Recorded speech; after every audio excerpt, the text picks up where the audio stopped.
Fox News host Sean Hannity was very grumpy last night after news broke that Biden will not be charged in his classified documents case.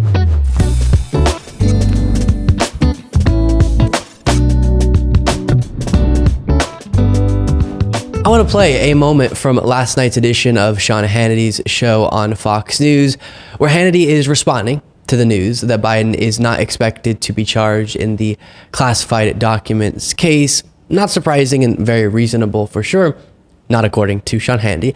And after watching this, we'll of course address the absurd idea that Trump's case and Biden's case are the same or even similar. They are very much not.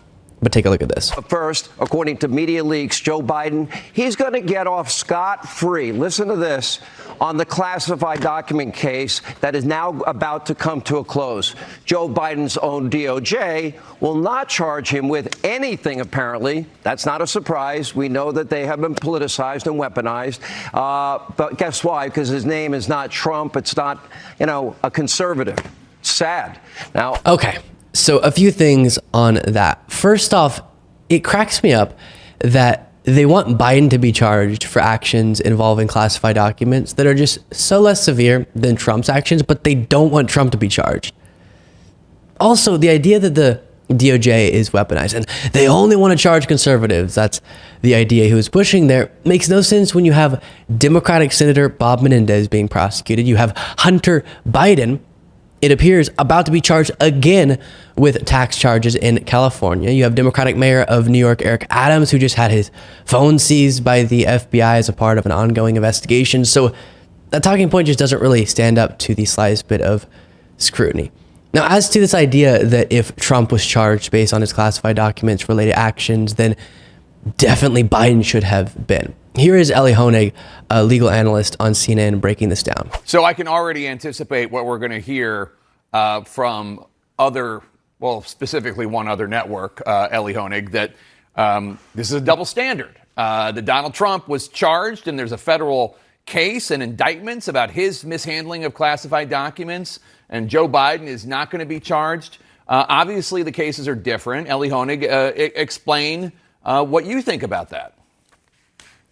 Well, Jake, first of all, important to keep in mind, Robert Hur is a conservative. He was a law clerk to Chief Justice William Rehnquist. He was nominated to be U.S. Attorney in Maryland in 2017 by Donald Trump. So he's not some liberal or Joe Biden-leaning prosecutor. Second of all, there are differences between these cases based on the indictment that we've seen of Trump and Mar-a-Lago and based on what we've seen from the public reporting. Starting with knowledge and intent, we'll see, but presumably Robert Hur has found there was no evidence that Joe Biden had criminal knowledge and intent. Donald Trump has acknowledged publicly he knew he had those documents, and he's alleged to have had criminal intent. Second of all, let's remember, Donald Trump is charged with obstruction of justice now, and the evidence set forth in the indictment is really quite overwhelming. In contrast, Joe Biden's team, they came forward with the documents. They were the ones who brought it to DOJ. So two very big, very crucial distinctions there.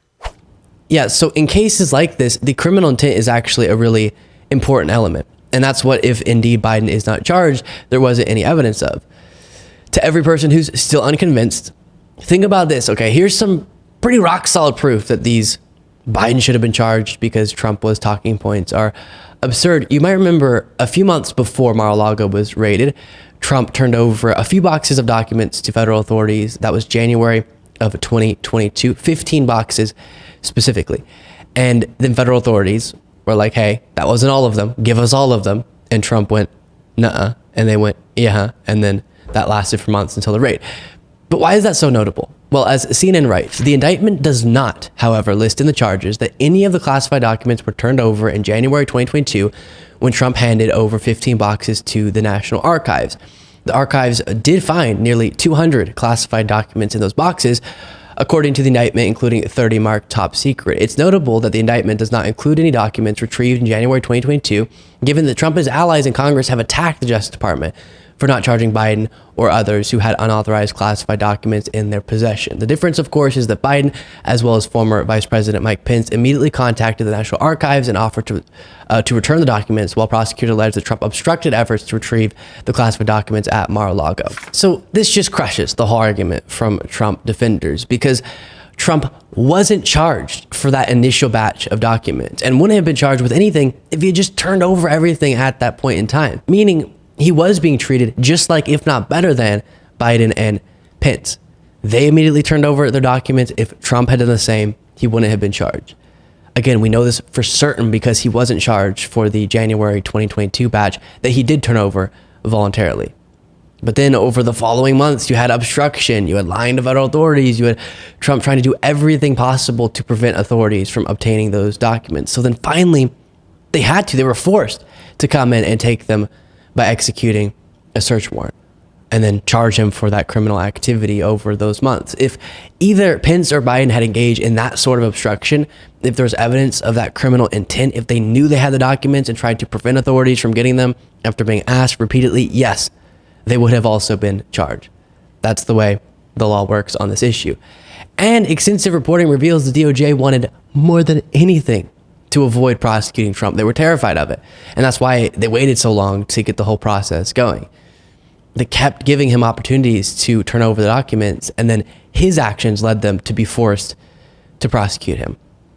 Now, aside from Sean Hannity ranting about this news, what else was going on, you might be asking, on Fox News yesterday? Well, Jesse Waters was laser focused on the big issues facing America. Take a look at this.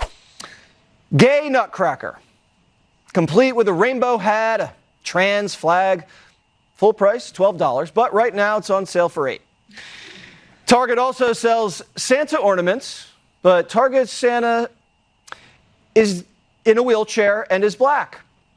Fox News' ability to manufacture meaningless controversies never ceases to amaze me. Target has a whole section of different Christmas ornaments, and you can find the one that fits your vibe. You want a black Santa in a wheelchair? Great. You want a nutcracker with a pride flag? Great. I saw the shelf below the wheelchair shelf that was upsetting Jesse Waters.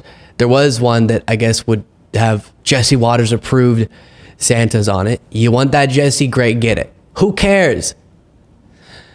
But Jesse Waters cares a lot. And also his guest, Bradley Gaines, says it's just taking it too far. It doesn't make sense. You have to ask yourself, why do they keep pushing this? Who are they trying to appeal to? Because despite what the media portrays or how politicians are voting, this doesn't represent the overwhelming majority of how this country, really how the world, feels on this issue. I think majority of people, parents especially, they can acknowledge that gay nutcracker and black disabled Santa has gone way too far. The pendulum has swung too far. Yeah, I mean, I'm not as upset about... A lot of times I try to keep myself out of these manufactured culture war issues. We have bigger problems, obviously, facing America, including the potential end of American democracy, and that's much bigger than Target's Christmas ornaments. And what Fox News wants is for the debate to be over things like this and not the most impactful issues where they have no meaningful policies to advocate for. But I have to just address this one, I guess what you would call the substance of his critique. Honestly, what is so wrong with creating something for everyone? There are millions of physically disabled people in America. I think it's incredible that maybe some of them can feel represented with a fun Santa ornament on the Christmas tree. There are millions of LGBTQ people. What's so wrong with having a fun pride nutcracker on your Christmas tree if you choose to? There are millions of black people in America. Why not represent that in our ornaments? So my thesis on this, I guess, is first off, why are we talking about it? But second off, if we are, you're still wrong, Jesse. Just like how you're wrong on healthcare and abortion, democracy, taxes, etc. And the desperation and insecurity that you, Jesse Waters, feel about that fact leads you to do absurd segments like what we just watched. And then as we continue our review of Fox News' programming yesterday, we get to this. Jessica Tarlov, the wonderful, the fantastic, saying this in response to Jesse Waters. But what The Rock said is interesting because there is no Biden voter. I've never seen a Biden bumper sticker. I've never seen a Biden T-shirt, a Biden hat. Have you spoken to your mother? Have you spoken to your mother? And before playing a clip that shows you what Jessica Tarlov is referring to, the whole, I don't see Biden hats like I see MAGA hats, so no one must have voted for Biden talking point is really dumb. Voting for someone and having an obsession with them as a person, two very different things, gotta tell you. So get over it. You lost in 2020. Also, that talking point is so indicative of Waters appealing to the bubble that his audience is in. A lot of them don't have a bunch of Biden supporting friends, so it feels like Biden must have no support. And I can tell you, nearly my entire audience is willing to proudly say that they voted for Joe Biden, as did I. That's our bubble, but we don't pretend like that means that no one in the country supports Trump. You got to be able to kind of think outside of that. Now, here is a truly wonderful clip of Jesse Waters' liberal mom calling into his show the first night that he got Tucker Carlson's old time slot and saying, "Hey, son, please don't do all the things that you're definitely going to do on this show." We have a very special guest on the line, a Democrat, my mom. Mom? Hello how there, have you... Jesse. Hello there, Mom. How have you enjoyed the show so far? I have enjoyed the show. I want to say congratulations, Honey Bun. We are so proud of you and your accomplishments, and you've worked so hard. Now let's aim to have you keep your job. And to that end, I do have some suggestions. Okay. Do not tumble into any conspiracy rabbit holes. We do not want to lose you, and we want no lawsuits. Okay. In keeping, I have a list here. In keeping with the Hippocratic Oath, do no harm. We need you to be kind and respectful. You yourself mentioned that humble is a stretch, so I get that. Use your voice responsibly to promote conversation that maintains a narrative thread. There really has been enough Biden bashing, and the laptop is old. Perhaps you could suggest that your people take less interest, for example, in other people's bodies, and talk about that. I just love that clip. And Jessica Tarlov is correct. If you feel like you've never met a Biden voter, Jesse, I'd recommend talking to your mom. Before you go, don't forget to become a member at lukebeasley.show.com/membership. Get the daily bonus show Monday through Friday. Plus, follow me on Threads at Luke Beasley Official, Instagram at Luke Beasley Official, X at Luke P. Beasley, and sign up for the Beasley Brief, a daily morning newsletter that summarizes the previous day's events by going to lukebeasleyshow.com/brief. And I'll talk to you all next time.